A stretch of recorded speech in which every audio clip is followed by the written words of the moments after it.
Hi, I'm Shakir Ray. I sprint on the men's track and field team, and you are watching the Black and Gold Report on WFX.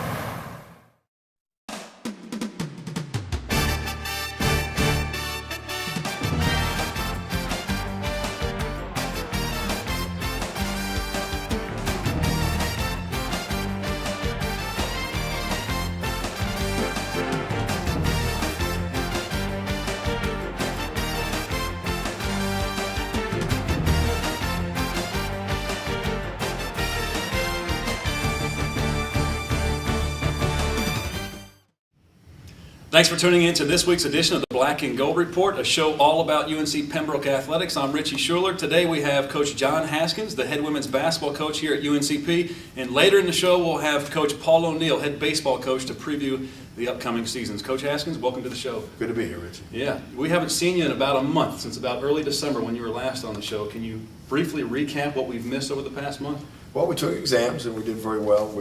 Our team did very well academically, and we're proud of what they did there in the classroom. And then we played, I guess coming out of the Christmas break, we played Chowan. Played very well the first 10 minutes of the game, as well as we played all year. We're up mid-20s and then just struggled the rest of the game and ended up winning by 15, I think. Went on the road and played a very, very good USC Aiken team, and very physical, an experienced team. Really were right there in the game. First possession of the second half, or second possession second half, we score. It's a 4-point game, and then kind of just fell apart for us, and ended up losing by 14, but it wasn't even that close, and really struggling in that game.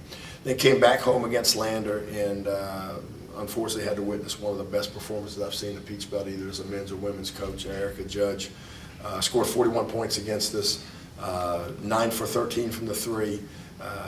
We played a poor first half, got down, I think, 16, 17 points, came back, got it twice to a one-possession game, and just couldn't get over the hump. Went home for Christmas, came back, went to Georgia College's doubleheader, which we like to do to get a couple games in before the conference schedule starts. Again, played very poorly in the first half against Coker, got down 17, got that back to, I think, a one-possession game. Played well in the second half and lost by 6. And then we played very well against Tuskegee. We didn't finish out the game in the last 3 minutes, but we played very well on both ends of the floor. We're up 19 with 3 minutes left and ended up with a 9-point win then. And then our last 2 games, conference games, Georgia College played very poorly offensively down there, scored 41 points and lost, and then came back home.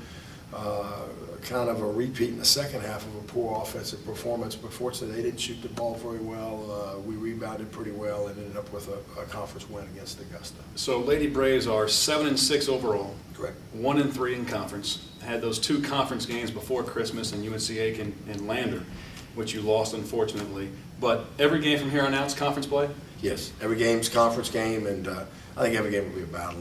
Looking at our league, it's teams are kind of up and down, and I think it's who comes to play and who makes shots that night, and there's a lot of teams that are right there, and it just depends on how well your team plays. How do you think that playing those 2 conference games before Christmas will affect January and February, when it's the most grueling part of your schedule? Yeah, well, it's good to get a couple out of the way early. You kind of didn't want to start at USC Aiken, obviously, right. But it's kind of, but in another way, it's good to get that one out of the way. Not many people in our league are going to win at Aiken, and but I think it's good to get that, and then I like getting the 2 games down in Georgia to get back after Christmas before we go back in the conference. Yeah, you talked about the 2-game classic down at Georgia College, the Stair South Classic. Right. Now you've done that 4 or 5 years in a row now. Yeah, we started doing it when Tasha Stotler, who was a 3-time all-conference player from UNC Pembroke, went down there as a grad assistant, and we just thought to get down there. Tosh was playing. Tosh was coaching down there. We kind of started doing it, and we really liked it. Now Wendell Staten, who was from here, is the AD down there. So there's a lot of connections down there, but also I think it's a great situation where we can get in 2 games against quality opponents before we start back in league play. Yeah, and that classic is always just before the New Year's, correct? Correct. Most classics are usually in the beginning of the season or Thanksgiving. Is there a difference in having a mid-season classic just before conference play? Well, I don't know that it is. There's such a short turnaround time because of the athletes in the balance moratorium between the 20th and 26th. So, you come back and practice for a day and a half and you're on the road and you're going down there playing. So it's a good deal to get us right back in the swing of things. Jasmine Kemp, Kiera Haney, 2 sophomore post players for you. Can you talk a little bit about how productive they've been for you so far? Well, Jasmine has been our most productive player, and she was one of our best players last year as a freshman, really came on the second half of the season, and pretty much night in, night out, she's really steady in terms of rebounding the ball, making decisions with the ball and scoring for us. And then Slim has really come on. She's had 31 rebounds the last 3 games and done a much better job scoring, and she's just getting better and better. And Slim is Kiera Haney, correct? Correct. Slim is Kiera Haney. Yeah. Hey, we'll be right back right after this. We'll be right back here with Coach John Haskins.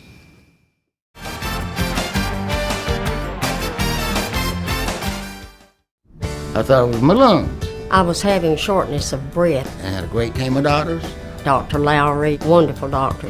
The only one, really, who has ever had my heart in his hand. I don't think you got any better treatment in Duke than you got him. I felt very safe. I mean, I feel good. Got energy.